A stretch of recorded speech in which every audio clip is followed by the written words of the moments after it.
There will be a lot of blood on the floor in various workplaces and manufacturing plants in the United States. All a threat to our sovereignty as individuals, as communities, as electorates. And as we know, when you concentrate so much power to modify people's behavior, then you know that our democracy is a thing of the past. There will be blood on the floor, not on some faraway battlefield, but inside America itself, on factory floors, in manufacturing plants, in small towns, and in the offices of once thriving industries. And this isn't just the messy side of capitalism. It's the direct consequence of an economic system that has been pushed past its limits, a system now turning against its own people. When economic power becomes so concentrated that it can shape, predict, and even modify human behavior, democracy isn't under threat, it's already gone.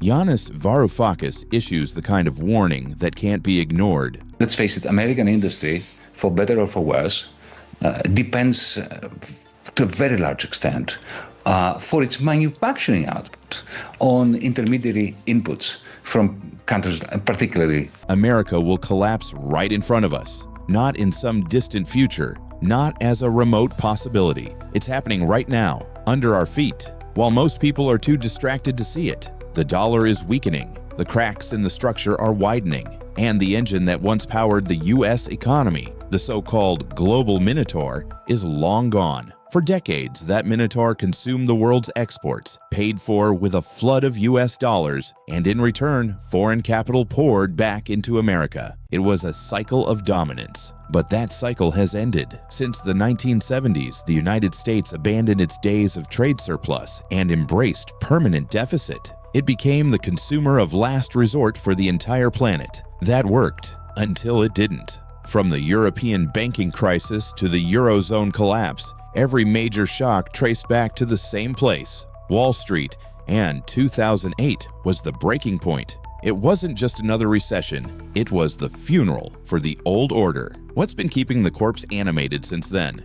Two things: a steady drip of foreign capital still willing to buy U.S. debt, and a stock market hooked on the drug of cheap money. But the supply of both is running out. Look at the numbers. The U.S. national debt has exploded past $40 trillion. Its annual trade deficit is over $1 trillion. There's no credible plan to reverse either, only more borrowing. For decades, foreign governments like China, Japan, and Saudi Arabia treated the dollar like the world's safest asset, parking their wealth in U.S. treasuries. But Varoufakis warns that trust is evaporating, and when enough of them decide to dump their dollar holdings, it won't be a slow decline, it will be a freefall. Permanent deficit nation. It was a European banking crisis which begot the euro crisis. It was the long tail, if you like, of 2008 and the financial crisis. Exactly. It all starts in Wall Street, as it always does. America's industrial base has been hollowed out. The factories that once defined the Midwest have been dismantled and shipped overseas. Entire towns were abandoned in the name of globalization. And now, as global supply chains fracture, America's dependence on foreign-made components, especially from China, has become a glaring vulnerability. You cannot rebuild an industrial base overnight. It takes years, sometimes decades, to restore supply chains, retrain workers, and rebuild the complex ecosystems of production. But Donald Trump's 2025 economic strategy isn't designed for slow, careful rebuilding. Varoufakis calls it the anti-Nixon shock. In 1971, President Nixon cut the dollar loose from gold, shattering the old monetary order. Now, Trump is preparing to shatter the dollar's current role in the global economy by deliberately devaluing it by 30%. That would be an earthquake. Imports would surge in price, inflation would explode, global markets would spiral into chaos. This isn't a miscalculation, according to Varoufakis. It's the plan. Collapse the system, then rebuild it with power concentrated in the hands of one man and his inner circle. And that's only part of it. Trump's proposed 10% universal tariff on every single import, from car parts to baby formula, isn't about protecting jobs. It's not about bringing manufacturing home. It's a global compliance test. Obey Washington's new rules, or your economy will bleed. Wall Street loves it. Since Trump announced his vision, Tesla's stock soared by 40%. Palantir jumped 23%. Investors are celebrating. But Main Street? Wages are stagnant, debt is rising, and the middle class is shrinking into oblivion. Meanwhile, in the shadows, another weapon is being loaded: cryptocurrency. Trump's allies are reportedly planning to convert foreign dollar reserves into stablecoins backed by U.S. debt. It sounds innovative, maybe even liberating, but Varoufakis warns it's nothing of the sort. This isn't decentralization, it's digital control.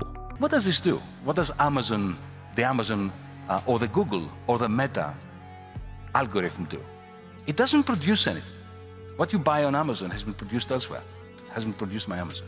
What it produces is a remarkable power to input and infuse desires and thoughts into your mind. Think about it.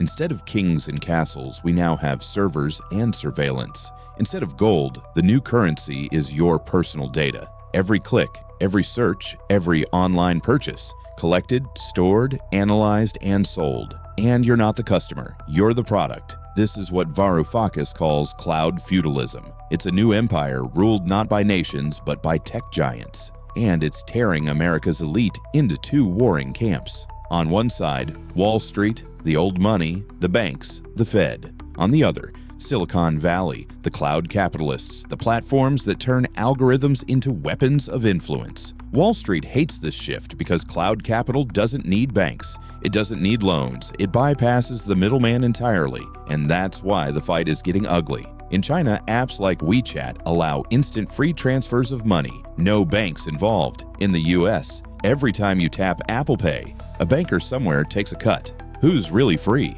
While the elite fight for control, Main Street is crushed in the crossfire. Manufacturing is still dependent on Chinese components. Jobs that were promised haven't returned. Real incomes haven't moved in decades. And companies keep funneling profits into stock buybacks instead of wage growth or reinvestment. The most exploited workers aren't in factories anymore. They're online.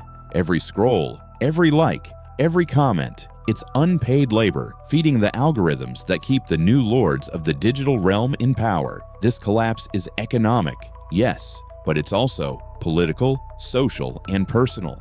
It's not a failure of the system. It is the system, designed by those who benefit most from the chaos. So the question isn't whether America will collapse. Varoufakis has already answered that.